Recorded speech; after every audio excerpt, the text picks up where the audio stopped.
All right, everybody, welcome back to the Forward Podcast. My guest today, one of the most, we've kind of been teasing this one out, and I've talked about it in certain circles, and people are like, wow, really? My guest today, the nature boy, Ric Flair.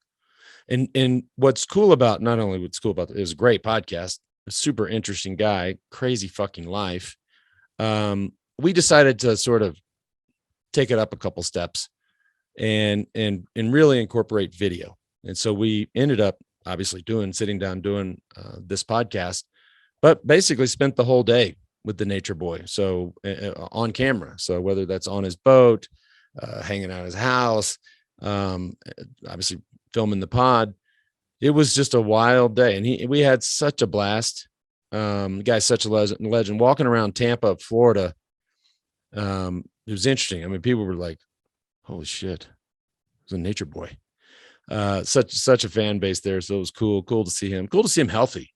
Obviously had a lot of, which we get into in the pod, a lot of health complications and been pretty much declared dead numerous times. So you'll enjoy it. If you want to catch the video piece, the longer version of that, head on over to the We Do channel on YouTube. That's WEDU on YouTube. I don't need to spell that for anybody anymore. Pretty much just nomenclature. So enjoy the show. Today's show brought to you by 10,000. This is my go-to workout gear. It is hands down the best fit, the best looking, the best materials. I work out in the gym 3 or 4 days a week now. It's all I wear. Totally swear by it. Don't believe me? Over 10,000 5-star reviews. So, believe in them. Free shipping and returns, all direct to consumer. Special offer for our listeners. Head on over to 10,000.cc to get 15% off. Enter the code FORWARD, not the forward, but just forward. That's 10,000.cc. Today's show also brought to you by Athletic Greens. This has been a big change in my life. I'm not great about vegetables and fruits and all that stuff you're supposed to eat. Your mama told you to eat. I got a little hack, a little workaround. It's called Athletic Greens. I wanted better gut health, more energy. I'm not consistent with supplements, etc. 75 high quality vitamins, minerals, whole food source, superfoods, probiotics, and adaptogens, and less than $3 a day. Let's make it easy. Athletic Greens is giving you a free 1-year supply of immune supporting vitamin D and 5 free travel packs. If you're like me, you're on the road, take the travel packs on your first purchase. That is, all you have to do is visit athleticgreens.com/forward. That's athleticgreens.com/forward. Last one. This is another big, I love talking about all this stuff that I use in my daily practice.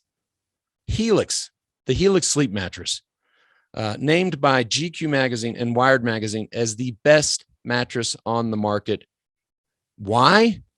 Because they ask you questions first. You go on their website, you fill out a 2-minute quiz, you talk about your sleep characteristics, all the whatever you want to say, and they fully customize the mattress for you, ship it to your house, drop it around your front door. It looks like, I was like, oh, this is cool as shit. Somebody sent me some new golf clubs.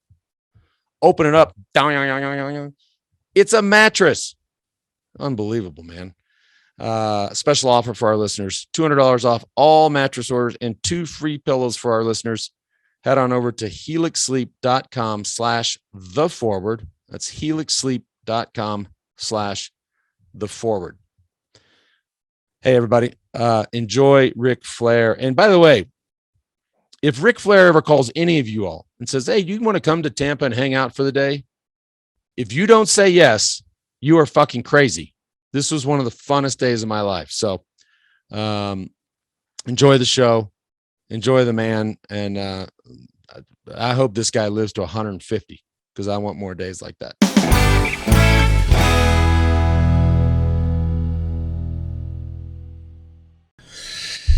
Champ? Yes. We've been planning this a long time. Yes. Looking forward to it. I know, a couple of years. It feels like I think it's been, of course, COVID interrupted everything for us, but I grew up loving wrestling. I grew up in Dallas, Texas, kind of just a poor, dumb kid from Dallas growing up watching Friday Night Wrestling, which was on one of the main stations, and the Von Erichs and Kabuki and Andre the Giant and yourself. And so for a young kid to grow up watching the sport, this is a dream come true for me. Well, thank you. Yeah. I'm honored as well.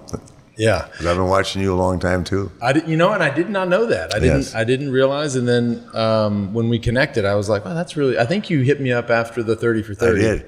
I most certainly did. It was You hit me up awesome. on Instagram, and I thought, I don't often look at, social media wears me out. But when I do, I saw your message, and I thought, holy shit. Yeah, I loved it. Ric Flair just sent me a message. Yeah. He sure did. How are you? How's your health? You look great. I'm good. I'm 4 years ago I was almost dead. Today I feel better than I've felt since I was 25. So walk me through, because everybody saw the health stuff and we can, and we've talked a little offline about this, about the media and the media's portrayal of things, but the media's portrayal of that was pretty serious. Yes, it was. I had about a 5% chance to live. Less than 5% chance to live. And Yes. what happened? Well, there's a backstory to it. In 2015, I was driving around with a stomach pain that would come and go, but my business, you learn to live with stuff like that. Right. It just comes and goes. But I woke up one day and it was really, really hurting. So I said, I went to the emergency room, and within 10 minutes of walking in the emergency room, I was in surgery. I had ruptured appendix. Wow. Bad. So, when you go into a hospital like 8 o'clock in the morning, I'm not sure how much time you've spent there, hopefully not much at all, but at 5 o'clock they make a decision on whether to put you upstairs or release you. Right. So I know the deal because I don't like staying overnight. So I felt great. I came out and they were arguing with me, so I just took the IV out, got up, started walking to get out, and I got a hernia. Back down. So another surgery. Bingo. During that surgery, they nicked my bowel. Intestinal, which a bowel obstruction is what it's called. Right. So I had 3 operations in 11 days. But it was, I can tell you, it was one of the most painful things. But abdominal surgery hurt like us. And I said to the doctor, "Why'd you cut the muscle?" He said, "We didn't." So anyway, I was at a bar with a friend of mine from Dallas, Texas, in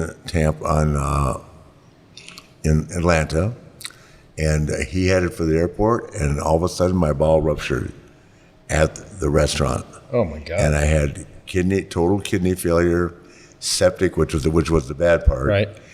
pneumonia, cardiac, cardiomyopathy, but Yep. anyway, my heart was messed up, everything. So it took them 48 hours to get me under. I was in so much pain. They do was put me in a coma, which I stayed in for 13 days, and then 31 days in ICU. Wow. And then when I came out, I was 43 pounds lighter. I had to go to a month to a rehab center. I couldn't walk. I couldn't even twist the top off a bottle cap, and I had no memory, none at all. They did 22 CAT scans on me, and they told my wife Wendy, that they said you may never be able to think again. So, but 6 months later, I had it all back. I could remember going forward, Right. but I couldn't remember the past. Huh. And but eventually it all came back, and then I started to get on my feet more and more. And then the deal. And I was so bad. My testosterone was 23. Oh, geez. So then I went into business for myself. Right. You know what I mean? The wellness deal. Right. So this guy jacking me up. So it went from 23 to 1,800, and that caused my heart to flip around again. course. So But this is, you've lived. it's been an experiment.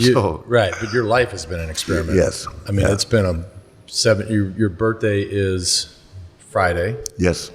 so 72 years of living hard. Yes.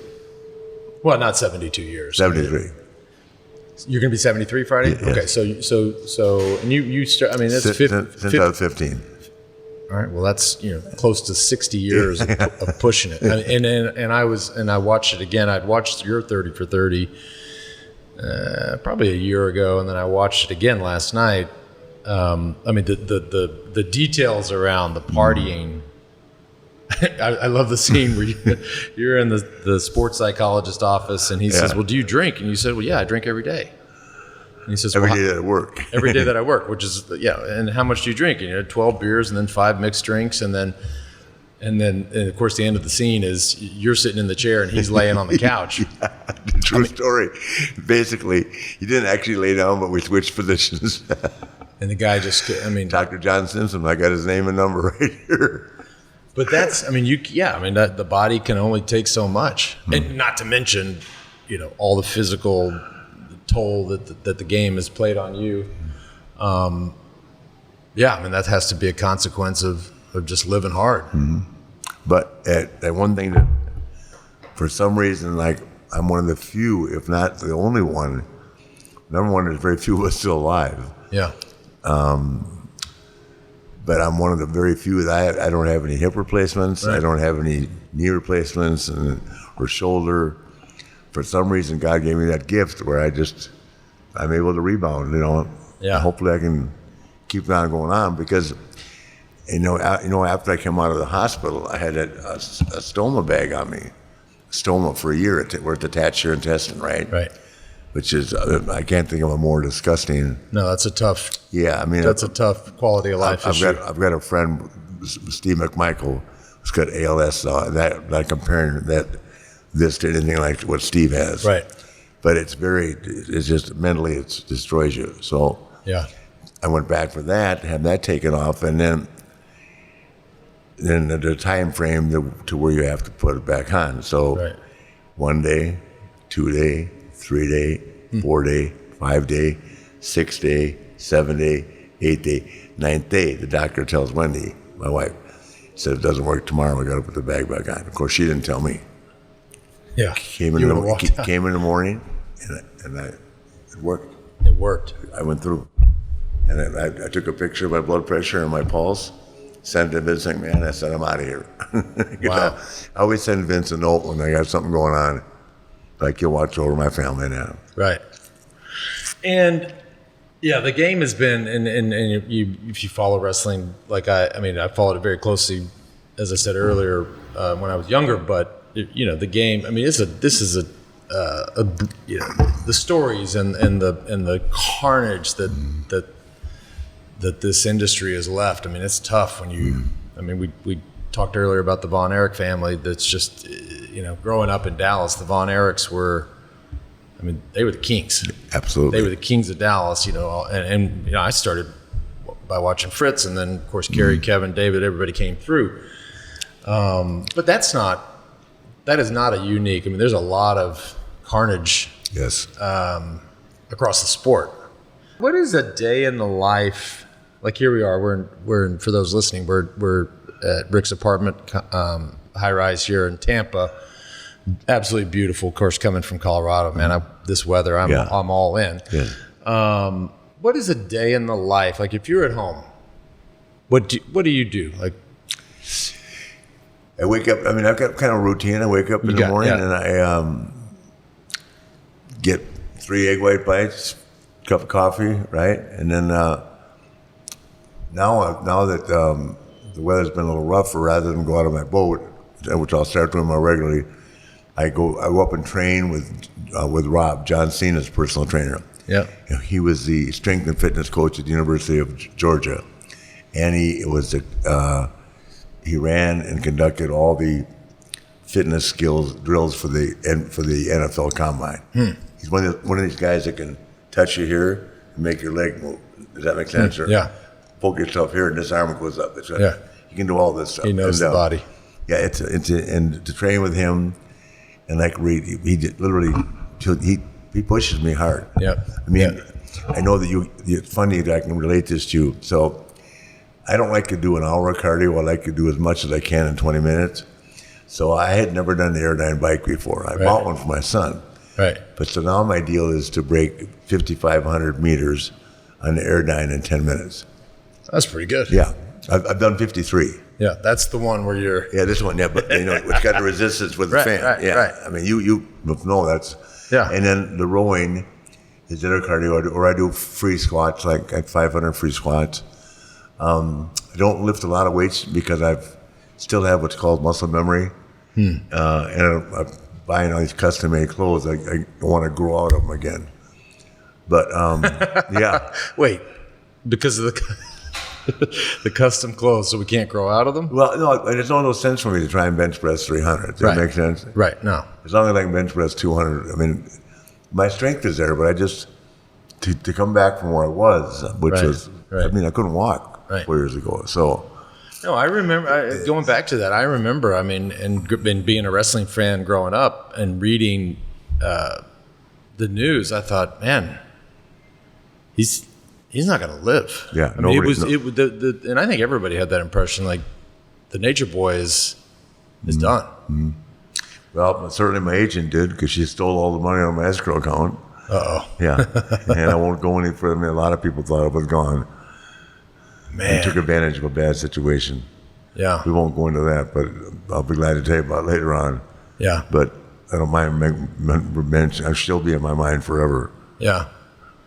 Going back to those, and again, for those listening that haven't watched the 30 for 30, you should really watch it, because it was, you were such a star, and your legacy and your sort of fame and history has transcended, forget wrestling, right? I mean, there's, I don't know, 10 hip hop songs and rap songs about you. There's sports teams that have you come out. There's sports teams that, I mean, it's their motivational pump up before the game. You know, Rolex wearing, limousine riding, jet flying, private jet flying. But to watch, I mean, and it's funny because I've lived a crazy life too, right? And I've been at the highest of highs and the lowest of lows, and it's always interesting to look back and my impression or my realization when I look back on that is I didn't capture those moments. So life was moving a million miles an hour, and I was having fun, but it was moving too fast. So looking back on it, you meet certain people and you have certain experiences, and you're like, you have to almost be reminded of those. Yes. Which is sad. And just watching your life, it must have been tenfold of what I was going through. Well, there's two ways of looking at my life. What I said on TV, I was actually doing, which is probably not the right thing, not the right answer for anybody, but that when I said it, I was doing it. Right. And I was spending a fortune on clothes. I was spending a fortune just living. I was being Ric Flair. Like Shawn Michaels said, I forgot how to be Richard Flair. He says that in my documentary, and I did. And when I was 15, I think Richard Flair just became, I hitchhiked to Fort Lauderdale when I was 15. My parents dropped me off at a train station in Minneapolis, thought I was going to Chicago. I walked out the turnstile in March, hitchhiked all the way to Fort Lauderdale for spring break when I was 15. Wow. Yeah, with $200. So life has never scared me. Yeah. All I heard about was Fort Lauderdale in 1964, right? So, yeah. You had to see it. You had to see it. And you were adopted. Yes. And it comes through in the film, this sort of acceptance from your father. Your father was a doctor. Your mother was a theater and English. Yeah. Okay. I didn't know, music teacher, theater and English. But this, and the story of you buying the big home, parents come over, that would, I grew up the same way. I mean, I never really met my father, had a stepfather, so there was, it's very similar. We in many ways lived some parallel paths, but that's got to sting, man, when you're arguably one of the most famous athletes in the world, at the time, the greatest wrestler in the world, now considered the greatest of all time. Oh, thank you. No, I did. That's as I do these things and do this research. I mean, 16-time or 18-time world 16. champ, 16-time world champ. 21, but they won't give you credit for it. But to not have dad say, okay, I know my son's he's not going to be a doctor, but he's going to be a 16-time world champion. Like that's, I don't know, that's pretty damn great. Yeah, but they didn't. My parents, my dad thought, and this is not, God, what comes across in my 30 for 30, my ex-wife, who was lovely, Leslie, would make it sound like my parents just dropped me off. That's not the truth. I just was a lot to handle. Yeah. And my parents, it's not anything malicious. I just wasn't gonna. I make friends from out of state. You go to a private school, you make friends from out of state. Right. The friends that you had in high school, the good ones, you stay in touch with, but you're moving forward. When I went to football, went on as a non-predictor. If I predicted the first quarter, I would be on a full ride to play football in Minnesota. Right. But I just didn't go to class, and I joined a fraternity. And the Delta House. Yeah, Delta Phi Delta Theta, yeah. The Delta House with you standing on that's also in the film, you standing on the balcony, the sorority girls come over. And, but they weren't going the other way, trust me. That was a wrong depiction. Yeah, that was, the way it was an animation. Yeah. And all you see is the nature boy there greeting these innocent young girls. Exactly. Saying, well, you said there was not a lot on. Welcome to the Delta House. Just worse than Belushi. Yeah. And Verne Gagne, I didn't realize he was, 48 Olympian. Yeah. Yeah. Tough as shit. I mean, he ran a wrestling factory. Wow. If you could get through it. Right. But you didn't like it first. That's 300 pounds. I wasn't ready. 2 mile run the first day outside. Come on. 2 mile run, 500 free squats, up the 250 steps. push-ups. Well, the steps was another day. Yeah. I think they had to run it in the 30 for 30 too. Right? Yeah. We were running outside. Ken Patera was 330 just back from the Olympic Games, and I was living with Ken at the time, and trying to be a power lifter. Yeah. And I weighed about 310. But I hadn't run a mile since my freshman year in college. Yeah. So I quit twice, not just once. So you started at 300. Yeah. And at your sort of just peak fitness, peak of your career, you were 235, 240. So you dropped 60, but lean. I mean, buffed. Yeah, airplane crash. When I went from the airplane crash, I was 255 down to 180, and then back up. And I got over 235 or 240. By the way, I'd have to think about this. If I've ever met anybody that has survived an actual airplane crash. Yeah. I mean, you've dodged some bullets, my man. I sure have. So you guys are there's, for those who don't know the story, so you guys are going from event to event, charter some local plane. Well, what we were doing back in those days, it was a 3,000 mile week. Right. So when I met this guy in a bar one night, he told me he could fly us around in a Cessna 310 for $100 a piece. So I had 4 guys that said, guys, we can knock off some of this 3,000 mile drive. Right. And then we started using it all the time. $100 a piece? Yeah, maybe 200. It all depended. Whatever. It wasn't a lot. You know what? Right. I was making, at that time, maybe $100,000 a year. I just had my first $100,000. Oh, yeah. Which is a lot of money. Right. And $200. So those 3,000 mile weeks were brutal. So walk me through, because again, I've never talked to anybody that survived a plane crash. You guys are take off. You're flying, laughing, having a good time, and the guy Johnny Valentine having some cocktails. Sitting in front. No, we were wrestling in a matinee show. Okay, sold out Legion Field, or Wilmington, where Michael Jordan's from. Yep. Michael used to come to all the matches. So we took off, we're laughing, and Johnny Valentine was looking at the gas gauge. Right, the gauges were sitting on a 310. Yep, sitting right here. Right, and John kept looking at the gas gauges, and he was going, like he was like trying to scare us at the time. Calm down, the pilot knows what he's doing.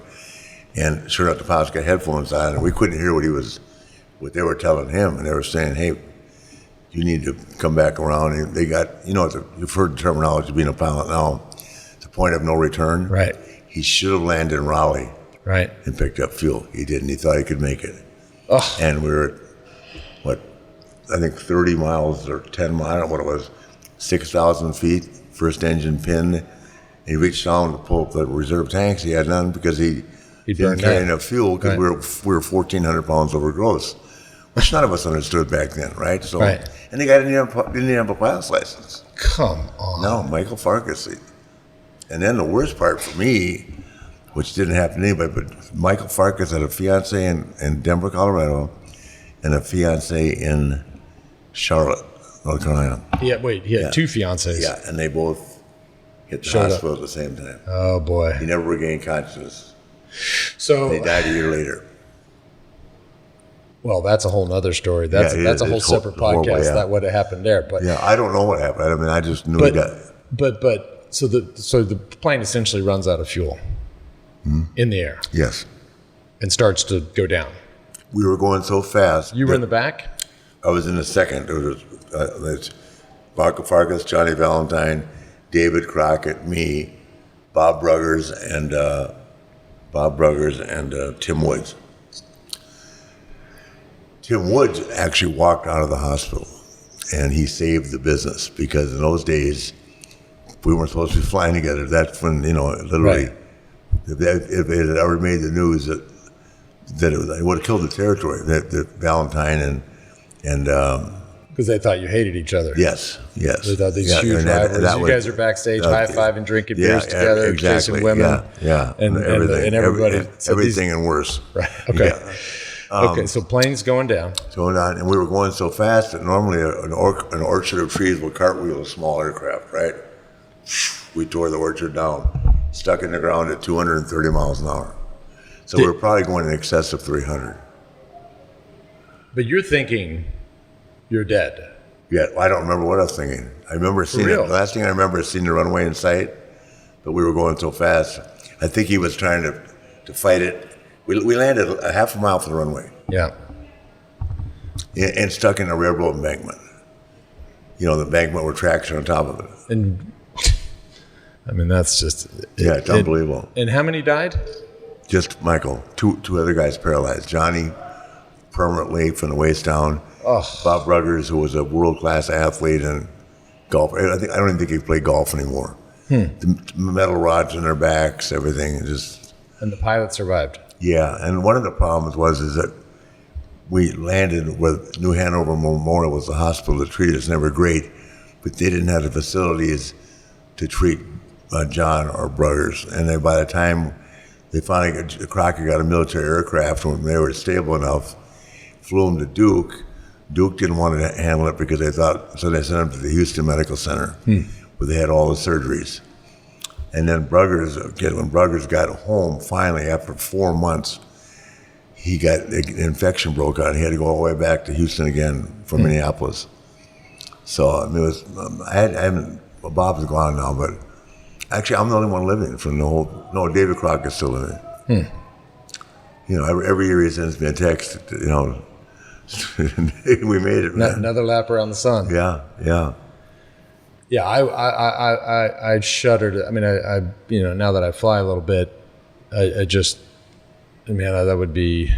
But it's interesting that the mind just turns off. Because if you think about it, you think, oh, I'm just sitting here looking around, going, okay, I'm going to die. You're kind of walking through worst case remember, scenarios. in those days, it wasn't the ambulance like you see on TV today with the big living room. This was the old military kind where they put you in a rack, and they're stacking us like this, right? Right. And one of the guys said, I think we might lose this one. And so I thought they were talking about me. I'm sure everybody thought that. And Right. so you freeze. And then next thing I know, I woke up on a metal table. And the guy I was wrestling, Walter McDaniels, I'm sure you've heard that name. Big Texas guy, big athlete, played Oklahoma, came through the hospital, and the cops were chasing him. They thought he was coming in to kick my ass. Instead come on. No, true story. That's how real they thought wrestling was back then. Right. In the South, it was a whole different mindset, man. In the South, it was wrestling and racing. Right. That's all there was. Right. In the 70s. Me and Right. Richard Petty, long before Jordan got there. Right. Richard, who I still talk to now. But the game, right, and that's. I mean, I thought you made a good point in that interview that it's you view it more as choreographed. Yeah, exactly. Right. It's not. It is choreographed. But it's. But it's. Nonetheless demanding. But there's physically. never any question of the outcome, or there's some matches where they tell you guys, hey, go out there and put on a good show, and you guys decide, or they decide before.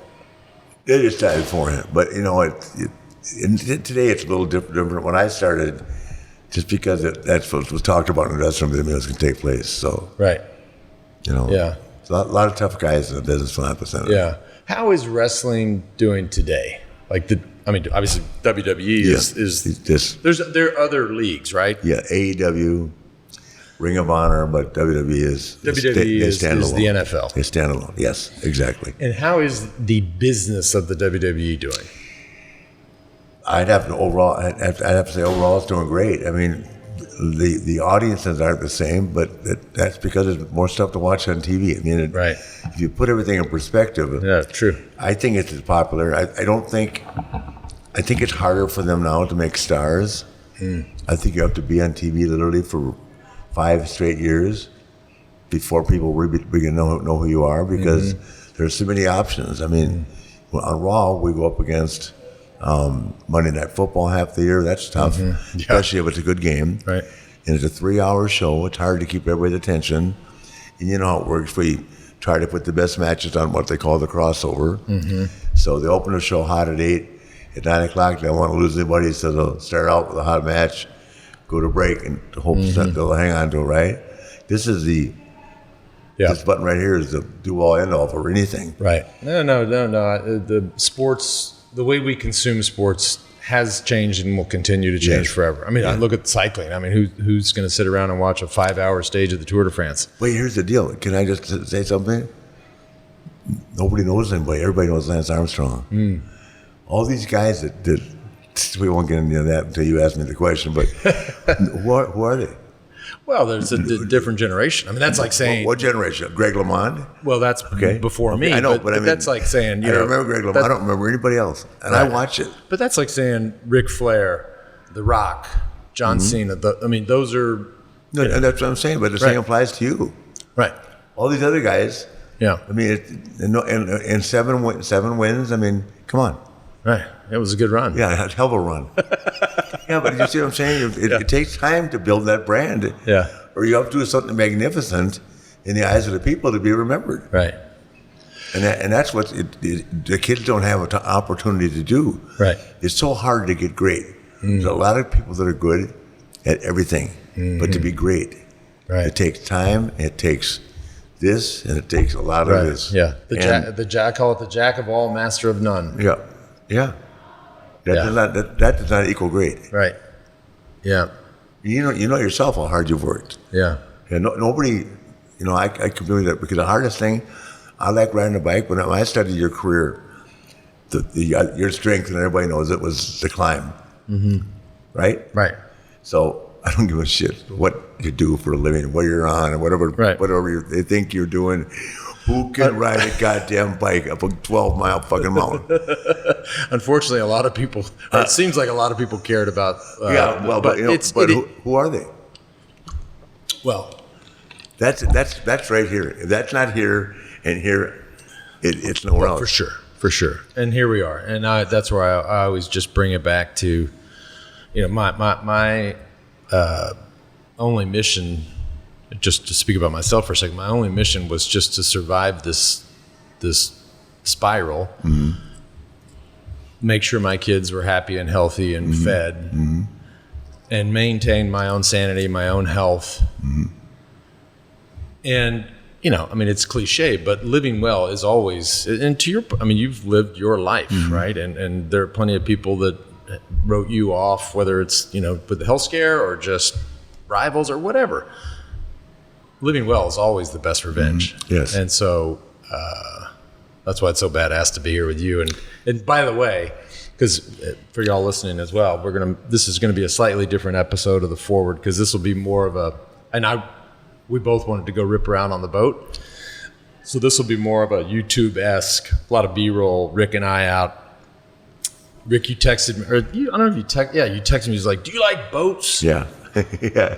And I showed in and I was like, honey, Ric Flair just texted me and asked me if I like boats, which, by the way, I love boats. Yeah. I grew up on boats, water skiing, out on the lake. I said, Yeah, I don't have a problem. He's like, let's take my boat out. Yeah. He's like, is it okay if we go 75 across the bay? I said, Rick, whatever the fuck you want to do. Like, I will do whatever. And I mean, look, I have my board shorts on. I got off the plane with my board shorts on, with the Nature Boy, and LA, Rolex wearing, jet boat driving. There we go. What an afternoon. Yeah, so it'll be. Just to add to you, I'm sitting here with you. See, you look at it from a totally different perspective. I'm sitting here with Lance Armstrong. Yeah. And don't ever think that I ever take this moment lightly. Right. No, there's 1,000 people want to be here. They're not. I appreciate that. That's the truth. I totally appreciate that. What was the wildest? So you really broke in, so probably 72. Be 50 years September. By the way, I was born in 71. So, Wow. and the peak was 80s? For 90s? me? Yeah, 80s. 80s and mid 90s. And how wild? Unimaginable. Keith Richards wild. Keith Richards wild. No, but no drugs. Not for me. Right. Obviously, a lot of drugs for a lot of people, but not me. Yeah. Just alcohol. Yeah. And the other... And that's only because my dad scared the shit out of me. My dad being a doctor used to say to me... On the drug part. He'd say, listen, I see what's going on around you. If you Don't touch that. You just can't. And I didn't. Yeah. I smoked one joint, and it made me so... in 1972, when I first started... No, in 71, at the fraternity house, I smoked a joint, and it made me... gave me anxiety. So I didn't have to be told about that. Everybody reacts to things differently. Right. Instead of relaxing me, it gave me anxiety. Yeah. It made me feel like, I pinched myself, see if I could feel my... Right. Like, when you take a hard fall or something, you're going... That must have been a serious joint. Yeah, I don't know what... But the alcohol was... And then you sent me another funny... He's like, do you like... What did you say? I think you said, do you like red wine? And of course, the people that listen to this show know the answer to that. Like, I love having a cocktail or a glass of red wine. And I said, well, absolutely, champ. And then you said, well, they... I'd have to go back and read it. You said, well, they told me to stop for a year. But then I got bored. I looked around. I was like, wait a minute. I did it for a year. Let's go again. But you did stop for a year, or 6 months. I didn't drink for a year after I had the because of this. But and then when Wendy and I got married, I actually had a glass of champagne. Right, first time I'd ever had a drink. Right, and I went upstairs and I had the worst anxiety attack because I thought, what have you done, man? Just but drinking has got nothing to do with what happened to me, which. When something like that happens, I must have asked 40 doctors. Yep. And it's 1 in a million or 1 in 5 million chances that a bowel obstruction will cause again. It's because of the prior surgery, not the booze. So, then I run into Austin one time and I drank 10 micheladas.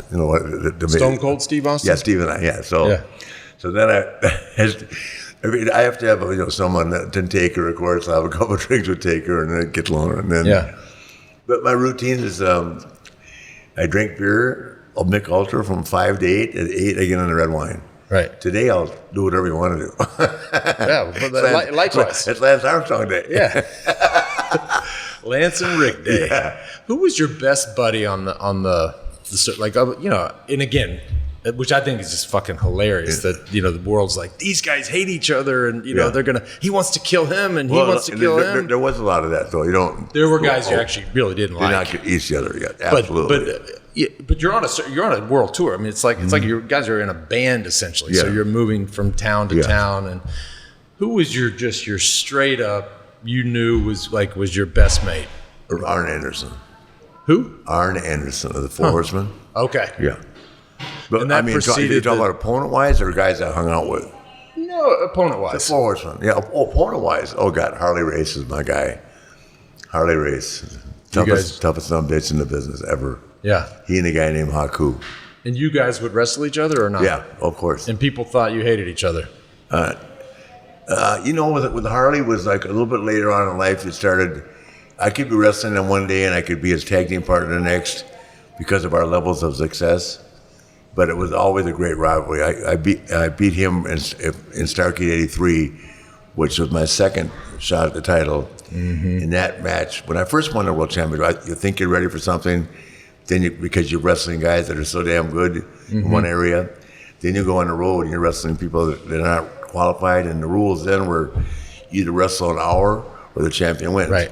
Well, the hometown promoter doesn't want this guy getting beat, so it's that hour. It's every night an hour. Yeah. I've wrestled 380 hours in 1 year. Right. And because they don't obviously do that anymore. Twice on Saturday, twice on Sunday, no. Right. They don't have Hours a long time. Hours a long time. Yeah. It's not riding up the mountain, but it's a long time. No, but I mean, especially the guy with no skill, that's not prepared for that, Right. physically or here, which it takes both. Or number two, in front of 200 people for $5. It can really be a long night. Oh man. They don't go, oh God. Yeah. But that's the way those guys protected their territory, by keeping their guys strong. And in the match with Kerry Von Erich, when he Texas Stadium. After was that at Texas Stadium? Yeah, I was David. because I watched Texas Stadium. there was a I don't the know. old stadium. Yeah, right. So I don't know if you've seen this Vice film. There's only one Von Erich alive. Kevin is alive. He lives in Maui. Kauai. Or at least so I watched this film on Vice with Kevin Von Erich. And of course, they walked through the whole tragedy, and thank God Kevin's alive. But they showed some clips of Kerry beating you for the world title after David died. David Von Erich Memorial. Yeah, and that obviously Kerry has to win that. Sure. Yeah, but what a sad film. Even Kevin today, I was like, man, you just wanted to jump through the screen and hug the guy. Like it. Fritz wouldn't deal with it. Everybody went to him, including me. And he was just in denial. But having been in denial of my own son, right, to some extent, when people would say, well, Rick is lying to himself. No, Rick was actually believing his son, who would work out 3 hours a day, worship people that were bodybuilders. They read fitness books. Right. Who would ever imagine But Triple H said your son had, because it doesn't say in the film. He said some stuff popped up in his drug test or some samples. Cocaine once and steroids another time. Okay. Well, I mean, I'm just assuming that steroids. The first time, just to clear the record, I won't put any names in. The first time he popped for cocaine, which I had no idea. Right. The second time, he had somebody else pee for him. Right. And the person turned out to be on steroids. So, but he still would have been popped for something else. So but I can't imagine the WWE test for PEDs or performance enhancing drugs. They do now. Really? Oh my God! The strictest Dr. Black is a motherfucker. But these guys are jacked. Yeah. Well, I don't know the answer to that, but they're all smaller than they were. Yeah. Trust me. It doesn't mean they've lost their physiques. I mean, but there's also probably a way to get around that, as there is everything. Right. Masking agents. I mean, who knows? More people spend more money on masking agents than they do on steroids now. Yeah. So I don't know, but they test like crazy. Yeah. And so the cocaine, and you lost Reid in 2013. Yes. Yeah, that part was very, very difficult to watch. Being a father of five, I can't imagine. And and the one your son, who was following you, right? Obviously, your daughter's wildly successful, but man, it was so heartbreaking. It's his birthday Saturday. It's his birthday Saturday. Oh, day after you. Well, he would have been 34. 34. Unbelievable, huh? Yeah. No, it is. It's. He was a man. Yeah, and just lost his way. Bad crowd. Bad. Yeah. Real bad. I know their names too, but I won't oversay them. Yeah. I know Ray got the stuff. I know the parents. I don't talk to the parents. I I don't talk about it publicly, but I know Ray got it and who gave it to him. That's not hard to do. Yeah, you just... He'd just come home from Japan. Yeah. And he was staying with his mom, and his mom was just, they wanted to come stay with me. And finally, I said, just let him come. The day he came with me, the next day we were leaving for WrestleMania. He'd been in Japan. And at Del Frisco's, Piedmont Road, watching the NCAA basketball tournament and get ready to go to WrestleMania. And he wasn't drinking or anything. And at that time, I was in between homes. So I'd gotten a suite at the Marriott, and with a 2-bedroom suite, and he was staying with me. And he went back early, and I went back after the game was over, and I saw him. He was messed up, which I've seen 100 times. Basically, I remember what I said on the show, and I thought, do I call the cops this time, or because it was at that point we're all on a first name basis. Police, the ambulance, everybody. Yeah. Same people, small town. Right. Big town, but small town. Right. And I elected not to. And because it just, every time it was, we actually had to helicopter him. He had been on life support 4 other times prior to dying. So at what point do you learn? From heroin. Yeah, yes. Well, heroin and whatever. Opiates, yeah. So, like I said, he walked to the doctor. The guys that wait outside like they always do, and he came on, looked at me, and said he didn't make it. I went, what? Didn't fucking make it. It was over for me. Jeez. And he was with your... Ricky didn't make it. And we went on first name basis. Yeah. With your second or third wife? Second. Second wife. Beth. And you had to call and deliver that news. Yeah. Yeah, you're not, as parents... And of course, it's my fault, because he was with me. Yeah. Well... No marriage can There's survive. no winners there. It's... Yeah. No, but marriages can't survive that. Yeah. I know, especially if there's going to be, instead of saying, this has been out of control for a long time, he died on your watch. So Right. It took me a long time to get over We're that. not supposed to outlive our kids, right? That's yeah. So that's got to be just the... I never understood that idea until I was diagnosed, and then my mom, that was her whole thing. Like, wait a minute, What year were you diagnosed? 1996. 96, wow. But my mom was, when I was diagnosed, I was 25 years old, so my mom was 42. Wow. Did you have radiation and all that too? Chemotherapy and surgery. Yeah. Yeah. And it took you how long to get back on your feet? About a year. Wow. They come all the way back from that. Wow. Hey. No, that's a pretty amazing story itself. Right. No, for sure. Like Mario Lemieux with Hodgkin's. Yep. Yeah, that's right. Yeah, Mario came all the way back, and they didn't think he'd ever play again. Yeah. Did you ever play hockey? Well, yeah. I love it. I grew up in Minnesota. I know. I figured that. That's like the national sport in Minnesota. Yeah, but exactly. My little guy has gotten really into hockey. I'm like a full-blown hockey dad. Yeah, like that's cool. The commit. Like sure. you got to travel for the tournaments. Traveling, of course. And you My just 2 little ones, I went everywhere. There was a fight every day. Dad, who was going to nationals and wrestling. Yeah. Who was going to the nationals with hockey. with their traveling cheerleading team. Okay. Yeah, her cheerleading team won 4 nationals. Yeah. Ashes. Huh. Yeah, but that hockey parent life is, and you just do a lot of waiting around. Sure. There's The gold one medal game. round. You're just waiting. That's how you do. Yeah. And hope you find someone to have a beer with afterwards. Yeah. Back at the hotel. Yeah, we can. Well, that's the other thing. The hockey parents, they love to. Sure, the volleyball parents, And trust me. they always stay in these kind of dumps, Yeah, of course. But you have to stay. Budget. You can't big time. You can't. Big time the You team. gotta keep them together. The team, because the kids are ripping in the lobby and in the hallways. And they don't know the difference. Yeah. We as adults know. We could be saying something more better, but Yeah. we're part of the team. Yeah. We talked about Hulk Hogan the other day. He doesn't live far from here. How was that rivalry? It was great. I actually see him y'all quite are a good bit. buds? Yeah, very close. What a life this guy's led. Yeah. I mean, up until, the Gawker lawsuit and the whole, I mean, forget wrestling. Like you have wrestling and then you have the Gawker lawsuit. Mm-hmm. I mean, what the fuck? And now he's back in court again. With Gawker? No. Oh, what now? With Linda's, for his wife, trying to get half the Gawker settlement.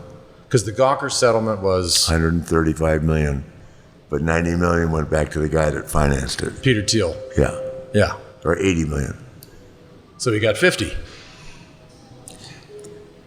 I guess, yeah. But I mean, I'm pretty close to the figures, and he won't mind me saying this. I think they're public. Yeah. Yeah, but now his ex-wife is back saying that he's paying $50,000 a week right now as we talk, fighting his ex-wife again, who is trying to get half of that money. It's ridiculous. And he just got divorced again.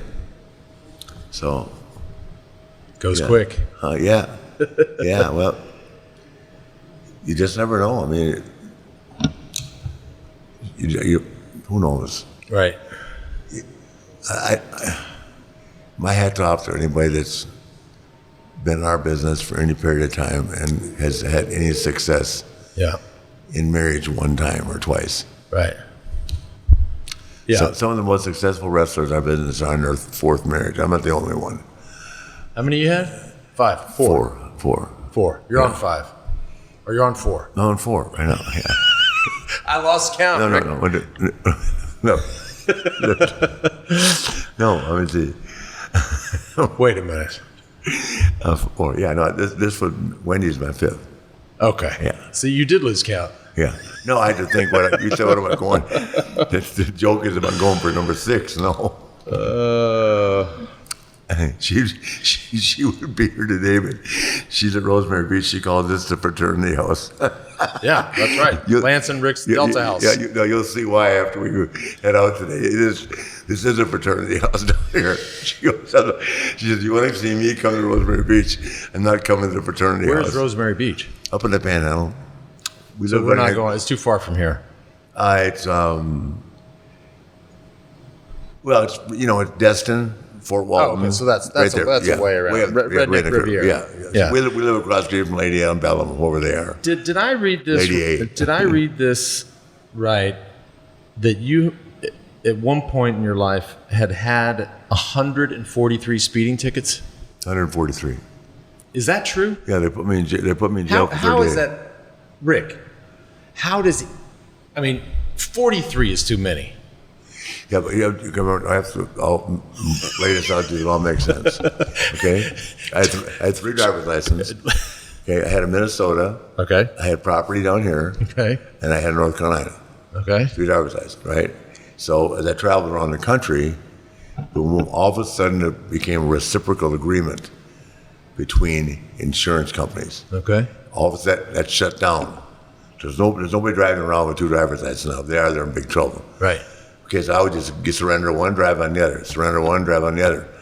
So when it all came around, I went to court on 86 speeding tickets in 3 years. That's what I go to court on, and the judge put me in jail for 30 days.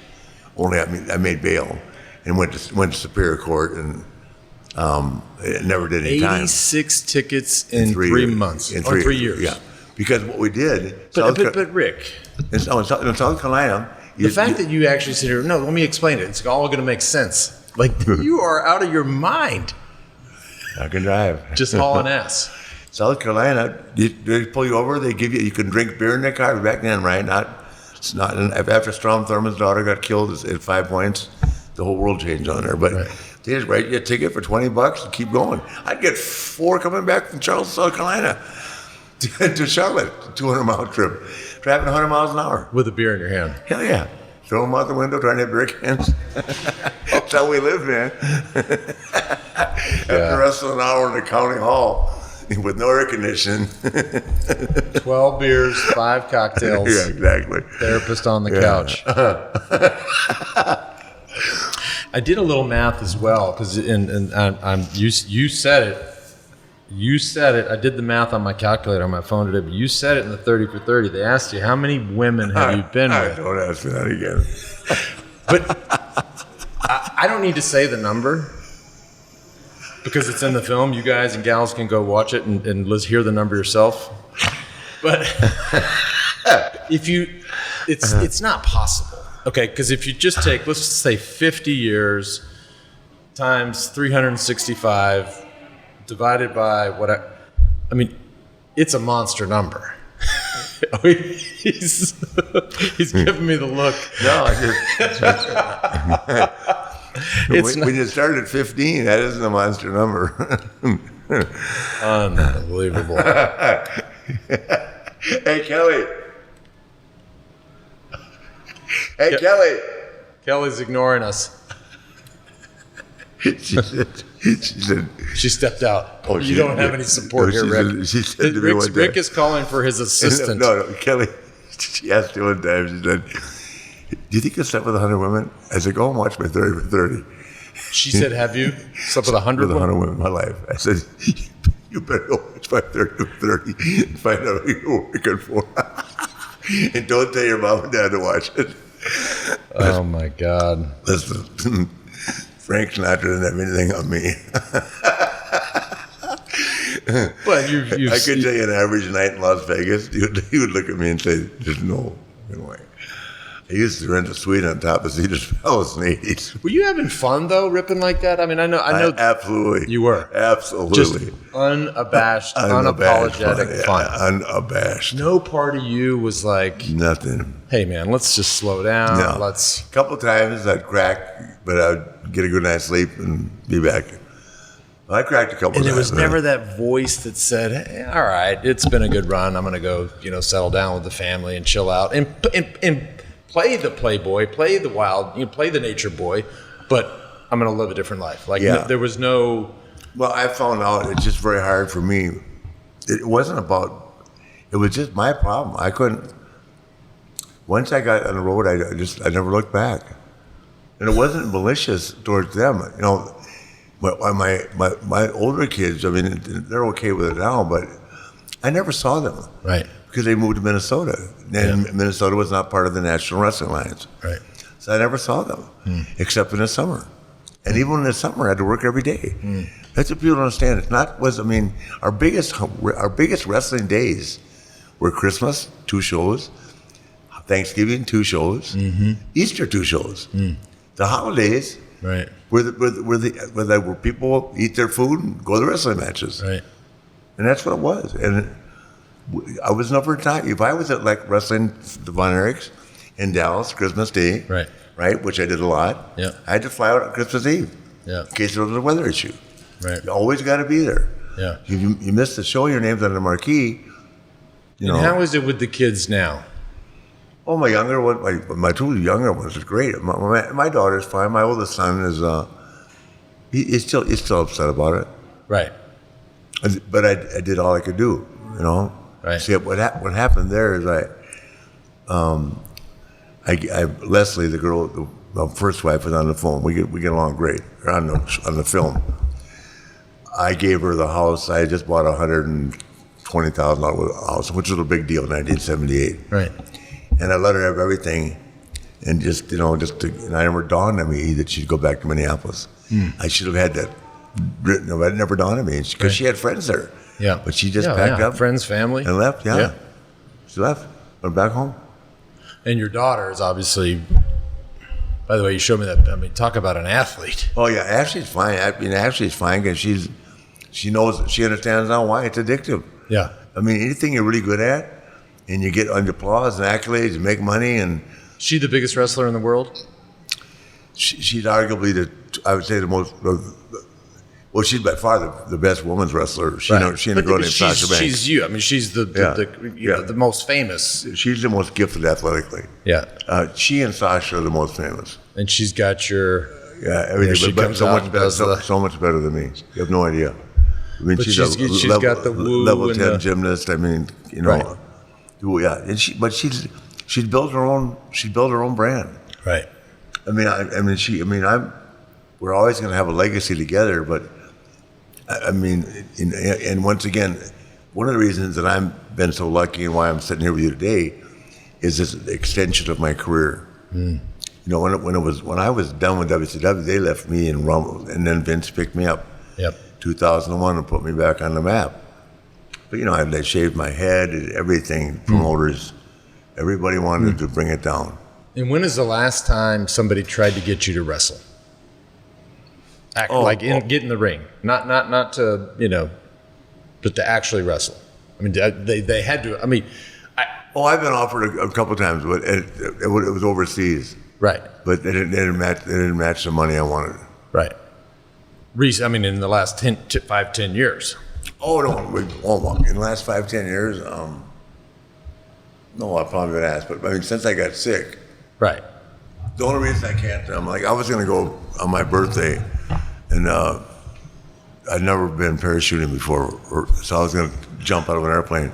But I'm on blood thinners now. Let's not do that. No, I'm not going to. The doctor told me he said, let me make this really clear. You already survived the plane crash. Yeah. So let's not go jump out of a perfectly good airplane, okay? And this is our first time really hanging out. No. But I will probably lay down in front of that one.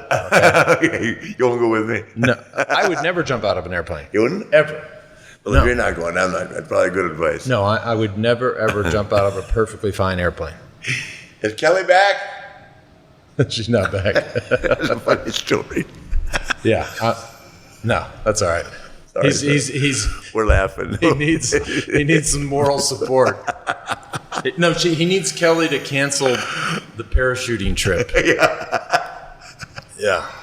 And what about? I mean, the WWE's got to. I mean, you got to come back. I mean, you're the guy. Like you got to either. I don't know if it's a manager, but you're like on there. Like you're in the ring. You're talking shit.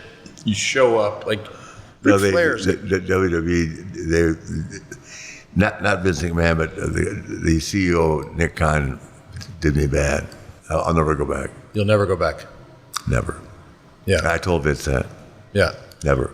And Vince owns. No, who owns? Vince owns the company. Right. He's a majority stockholder. Got it. It's publicly traded, obviously, but he has a majority of stock. WWE's publicly traded? Oh, yeah. Oh, wow. He went public. Wow. Vince is worth over $2 billion himself personally. He's done real well. Huh. And what is the business side of Ric Flair now? I know you have the merch. I know you got the podcast. Oh, I'm just starting all kinds of new ventures. I've got a new NFT, and I'm working. Yeah, you're too old for NFTs, man. No, this is good. I'll tell you what. When we're out on the boat having some beers later, yeah. If you figured out Web3 and NFTs, will you please explain it to me? I will. I was with a genius yesterday. You're going to have dinner with a genius tonight. Who, you? My friend, no, not me. No. I need my phone. The guy you're going to meet tonight, you're going to walk away and say, I want to get your number and I want to stay in touch. Okay. This guy is taking my brand because I'm one of the few wrestlers that owns all his IP. Right. Intellectual property is a gold mine if it's utilized the right way. Even like Steve Austin does not own Stone Cold. It's a big adversarial point between him and Vince. He's never going to screw Vince. So Vince owns the brand. Yeah, owns his brand. Yeah, Vince owns Stone Cold, not Steve Austin. No, but Steve Austin has got to be Stone Cold. Yeah, but that's a very touchy subject. That's like owning The Rock. Exactly. So anyway. Okay, so you're playing in the crypto NFT, blockchain space. And I'm doing, The Rock is making a movie on me. $7. We'll hire him and oh, really? Yeah, they're making a movie on me. And I've got a cartoon that was like an adult cartoon that was made in England that's being sold to Netflix right now. Oh, great. Oh, yeah. Boy. And then I've got a comic book coming out next week. And the podcast. No, comic book. No, and you have the podcast. And the podcast. Yeah, but that's a podcast just to stay relevant and watch the business. Yeah. It gives me a reason to watch it more often. Yeah. And I'm still friends, but I'm still pretty close with Randy Orton and Brock, and I love keeping up with the guys. Yeah, and you love sports. It's all I really know. Instagram, you're always at a damn at some sporting event. I love sports. Yeah, I mean that's amazing. No, I mean I swear to God, when Tiger Woods playing golf, I watched Tiger Woods. When you were riding that thing, I sat there in the summer. I watched every show you were on. But I have to like But Lawrence Taylor was a good friend of mine. Was it the Giants? I'm a Giant fan all day long. Right. People accuse me of jumping around. I got to know somebody on the team. Right. Herschel's at Georgia. I love Georgia. Right. I hate the Bulldogs, but Herschel Walker. You know what I mean? And so today, like the only guys I know that are still actively playing are Aaron Donald and Ron Miller, who I know pretty well. Yep. All my guys are pretty much gone. So now I just kind of identify with where I'm at. Well, I guess I'll be a Buccaneer fan. Until something changes. Well, we'll see what happens and there. Like Jim Harbaugh, who I wanted to go to Michigan out of high school. Yeah. And but you didn't go to class. Well, no, Michigan, what happened was I got, Bump Elliott was the coach, Elliott was the AD, signed a letter of intent, and then my academic advisor at Wayland Academy would not write a letter saying they thought I could predict. So I ended up could have gone to Iowa. I had Iowa and Minnesota left, and I ended up going. I liked Reid Nagle as a coach, but I ended up going home to Minnesota. Right. Yeah. Champ, this has been great. I don't want to waste too much of your time, but it's been an honor. Thank you. Looking forward to today. Let's do it. Yeah. Last thing I will say, because people always ask me, who's coming on the show, and what are you up to, and. And I mean, to a person, I said, well, for the last, as long as we've set this up, I said, the last week, I said, well, on Wednesday, I'm flying up to Tampa to podcast Ric Flair. What? Every single person. Like it's cool. Because it's so, I think for people, it's like, they can't put that picture together, but they're like, holy shit, you're going to do a podcast with Ric Flair? So, keep it lit, brother. I grew up, a goofy kid in Dallas, Texas, and Friday night wrestling was everything. The Von Erichs, Kabuki, Andre the Giant, Randy Macho Man Savage, Hulk Hogan. But the Nature Boy was the Nature Boy. I mean, he was the show. And getting to know him and the funny way that we met, just sort of DMing me on Instagram, thought, holy shit, this is the Nature Boy. And I spent a lot of time sort of digging into his life and watching a lot of stuff on him and was really interested to see how he's doing today and just what his life is like. How does the Nature Boy start and end his day? And I got it. He was so excited for us to come out, brought the whole crew out, and he didn't disappoint. He said, can't wait to take you on my boat, brother. I'm going to show Mr. Armstrong I can drive this sucker. It was a hell of a day. We head out on this speedboat out into the bay, out of Tampa, where he's living now. And we were out there for, he wanted to go fast.